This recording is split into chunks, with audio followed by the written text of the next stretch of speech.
So hello mga ka-chillax, welcome to my YouTube channel. So kung bago pa sa YouTube channel, don't forget to like, comment, and subscribe. So as you all know, nagbabalik Moretti tayo. Kasi alam niyo naman, tinawagan tayo at sinabi na maraming bagong unit, mga upgraded unit at medyo kakaibang modelo at mas magandang features. Kaya tara, alamin na natin. So wag na tayo patopik-topik pa, let's go! Yo, nandito na naman si Sir Neil. Sir Neil, ano ang ating bagong EV ngayon? Hello, ka-chillax. Oo. Ngayon naman papakita natin yung kaparehong model din pero ibang variant. Ano? Kanina nakita nyo yung Idera na VIP. Ngayon, ito po yung standard natin na Idera. Standard? Okay, standard na Idera. No? May mga pagkakapareho siya, gaya nitong ano nito, no? Yung charging port. Yung VIP natin, pareho din. May fast charger at may slow charger. Ganon din ang time frame niyan. Kung lobat ka, 8 hours, 54 minutes naman kung fast charge. Kung galing ka sa lobat. No? Yan. Ganon din ang pagsara niyan. No? Ngayon, may mga slight difference po ito. No? Kung mapapansin nyo, yung ilaw na ginagamit niya is yung dilaw na halogen. Ano? At mapansin mo, yung beam niya ay yung isa. Yung bulb, isa lang, no? Yung kanina, mapansin niyo sa VIP, tatlo yung bulb na gumagana, no? Yung dalawa for, yung isa for high beam, yung dalawa for low beam, no? Tapos meron din siyang paglamp na dilaw. This one, wala po. Kaya kung mapapansin nyo, no? Yeah. Pero again, yung mga ibang similarities niya, pareho sila ng style ng mags, pareho sila ng series ng gulong, no? Pareho din siyang may mga black fender protection, no? Side mirror niya, ganun din, power din, no? Ang handle niya, gaya din ng VIP, body color din. Meron din siyang silver accent dito, no? Iyan, mapansin mo, no? Yeah. Ganyan din yung ano kanina, yung apple green na tiningnan natin. Sir, para may ano dito, para silver plate dito. Yeah, may silver plate din sa dito, no? Yan. Isa sa mga ano kaibahan niya, ito po, wala siyang mahabang red na ilaw dito. No, unlike yung kanina, si VIP meron, ano? Ayan. Tapos isa pang similarity niya, pareho siyang may camera at may sensor sa likod. Pero si VIP po, meron siyang sensor sa harap. Si standard po sa likod lang po. Okay. Ayan. At yung size naman ng loob niya, gano'n na gano'n din. Ayan. Same lang. Ayan. Same lang, sir. Same lang. Ayan. Ang dimension niya. Pareho lang ng ano niya sa loob. No? Ang capacity. Ayan. Idera EV din siya, pero standard siya. Same din na may defogger, may third brake lamp, tsaka may shark spin. May shark spin na, ano, na antena. No? Ayan. Ayan. Yung control niya, pareho din. No? Yung control side niya, pareho din. Nung VIP. Nandito rin yung control ng reverse camera.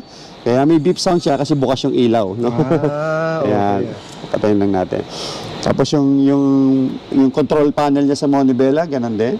Meron din siyang cruise control. Wow, sikat. Isa sa mga kaibahan niya, yung fabric seats. Ito fabric seats niya, di ba? Yung VIP naka-leather. Ito naman high-grade fabric seats, no? Water repellent din to. Water repellent din ang ano niya, fabric seats niya. Yan ay isa sa mga ano, kaibahan niya, no? Yan, na nakita natin.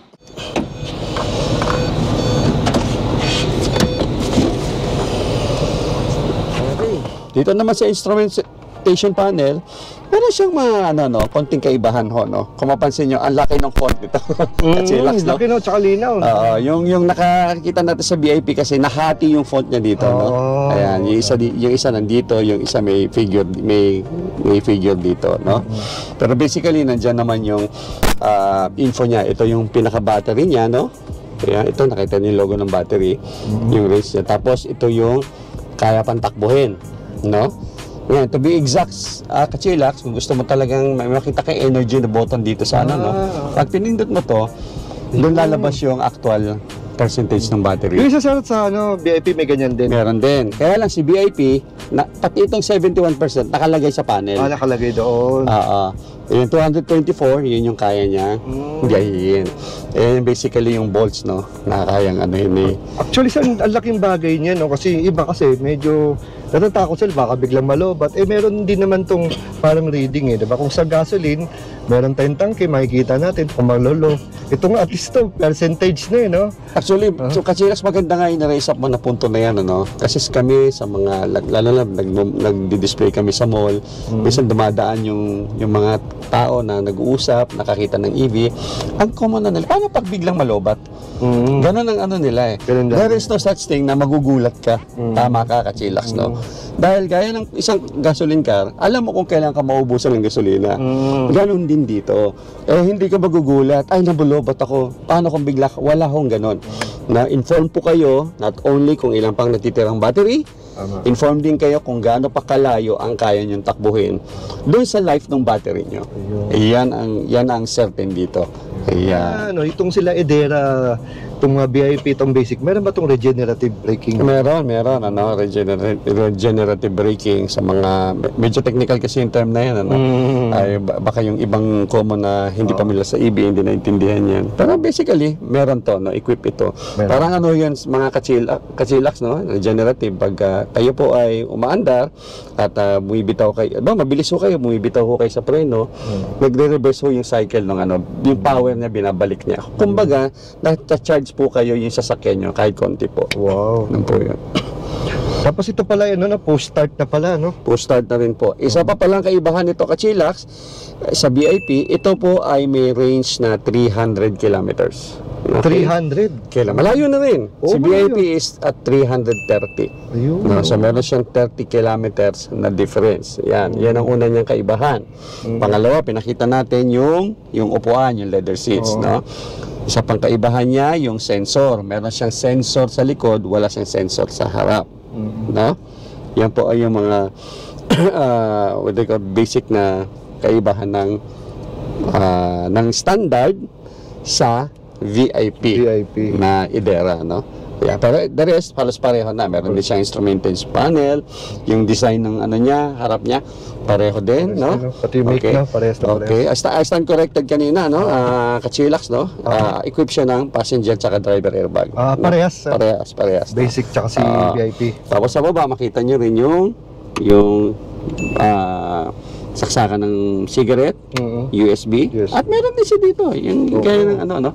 Meron din siyang lagayan dyan. Dami. Yeah. Tapos yung mechanics ng pag-andar niya, same din, park, reverse, neutral, and drive mode. Ayan, parehas din siya. Meron pulsa din dito. Yan, meron din dyan. Meron din siyang lagayan dyan, no? Tapos yung pinakataas niya, basically ganun din. Yung itsura, no? Yung itsura niya. Same na same. Yes. Pati yung spacing sa likod, sir, pareho. Definitely. Pareho yan. Yung legroom niya sa likod, parehos din yan. Ayan. So basically, may mga konting pagkakaiba lang sa, yun nga, nagaya ng nabanggit ko kanina. So yun, sir, ano mga ating SRP? Itong ating Okay, ito naman si Edera na standard edition. Ang cash price niya is 1,089,000, no? Pero mayroon siyang discount na malaki din, kachilax, 191,000. So kung ika-cash ho ito, 898,000 na lang ito. No? So kung gusto niyo namang hulugan, no? Ito po ay ma-avail niyo po sa halagang 46,000 pesos na all-in down payment. Tapos nasa around 20,000 ang monthly nyo. Dito sa Edera standard, no? Na ang dimension ho ay parehong-pareho, no? Okay? 35 kilowatt din po yan, gaya ng VIP, no? Yan, meron siyang, ang torque niya is 105 Newton per meter. No? Gaya din siya ng VIP, no? Parehas din. Ayan. At isang bagay na gusto ko kachilax, na ito lagi na itong nadidinig ng mga tao, no? Pero baka yung, lalo ng mga babae, medyo, equip po ito ng, yung sasakyan natin ng ABS, tsaka EBD, no? Yung anti-lock braking system, saka electronic brake force distribution. Yan po napaka-importante, no? Yung dalawang features na yan. Very common na sa ibang sasakyan, pero minsan nanineglect lang ng tao yung kahalagahan, ano? Okay.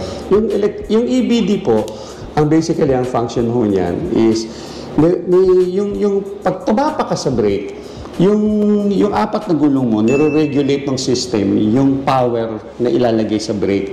Kung saan po yung gulong nyo na pinakamabigat, doon nyo bibigyan ng power. Kung saan ho yung gulong nyo na may traction sa sahig, yung mas kapit, kasi minsan, pag bundok, di ba, uneven yung road, parang gano'n. Tama. Bibigyan niya ng power yung gulong na may pinaka-traction. No? Kaya nire-regulate niya, regardless sa weight. Importante yun. Iba ho ang bigay niya ng preno kung mag-isa ka lang. Iba ho ang bigay niya ng preno kung puno kayo. Okay, no? Kaya yung safety nyo is talagang malaki ang safety nyo. No? Maganda ang safety nyo. Katuwang yan ng ABS po, yung anti-lock brake system. No? At ang ano lang ho, sa paglalarawan lang po, kung kayo po ay marunong magbisikleta, no? At napakatuling nyo po, di ba? At bigla mo prenena yung bisikleta, ang tendency, tatalsi ka. Oh, titilapon. Mawawala ka sa giya, titilapon ka. Pero pag mabilis ka, pero ang bitaw ng preno mo, di ba? Preno, tas bitaw, tas preno, tas bitaw, preno, tas bitaw, hindi ka tutumba. Makakapreno ka at hindi ka mawawala sa balanse. Kasi pabitaw-bitaw ka eh. Ganun ho ang function ng ABS, mga kachilax, no? Pag bigla kang promeno at may emergency, nakadiin ka man sa preno, yung gulong ho ninyo, hindi yan nakalak. Gumagalaw po yan sabay. Kahit nakatodo kayo sa brake, hindi nyo na kailangan bitawan. Hindi ganon. Basta todo emergency ang preno mo. Ganon ang emergency, di ba? Bigla kang pipreno eh. Yung gulong nyo ho, gumagalaw po. Kaya ang tendency ho, yung manibela ho ninyo, nakokontrol nyo. Yung object na dapat yung tamaan, pwede nyo maiwasan. Kaya yung EBD po at yung ABS po, works hand in hand. Yung sasakyan po natin, meron yan. Ganon po ka-importante yan. Na minsan ang mga tao ay nagiging common na lang, may ABS, may EBD. For the sake of information, yan po ang kahalagahan yan. So, sir, yung mga in regards sa warranty, sir?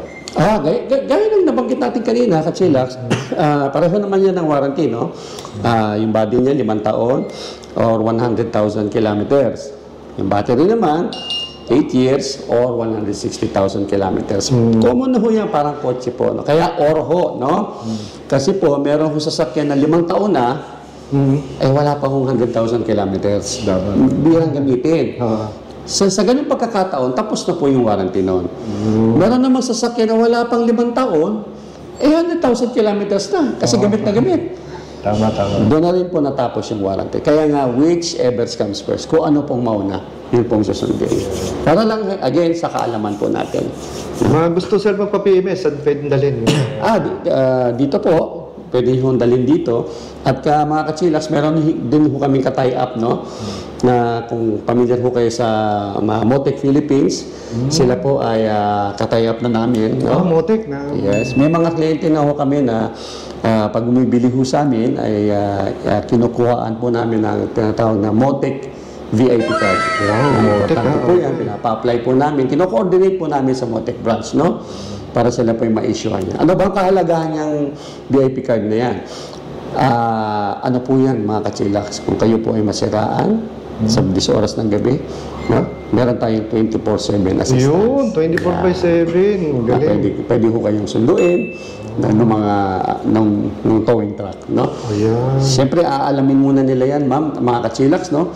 Pag kayo po ay, para lang sa kaalaman nyo, pag kayo po ay nagkaroon ng problema at tumawag po kayo sa kanila, susuriin po nila through series of questions kung ano ho talaga yung nangyari sa sasakyan nyo. Para alam po nila kung anong klaseng sasakyan ang ipapadala. At kung kailangan ba talagang batakin yung sasakyan nyo. Kung kailangan lang ng technical assistance, nakita nila, bakit hindi sila magpadala? Tulungan lang kayo. Yan, ganun po ang kahalagaan yung VIP card na yan. Minsan, anong pwedeng i-Waze o i-Google Maps para madaling makita itong Ay, naku, dali lang. Type nyo lang ho sa, sa app nyo, Moretti Philippines po. No? Lalabas na po yan. Ayan. At kami po ay meron ho kaming website, morettiph.com. Meron din kaming Facebook page, Moretti PH. At TikTok. Nasa Yun, TikTok na ako sa kami. TikTok na, ayun. Ha? Moretti PH din, makikita nyo. And of course, sa YouTube. Yung naglipa na kami dyan with the help of our Yes. friend here, Kachilaxwell, no? Yan, isa sa mga nauna nating mga kasama na nag-vlog, no? Dito sa Moretti, Philippines. Na-appreciate namin yung ano, no? Tsaga ni Bossing Well na supportahan kami. So again, Sir Neil, maraming salamat ulit sa pagpapaunlak mo sa ating mga kachilaks. Till the next unit, alam ko marami pa tayong ano dyan. Nakatagong unit kasi wala pang presyo, di ba natin Yes. ma-vlog. Thank you very much, sir. Kachilax, thank you very much. Buhay ka. Salamat po.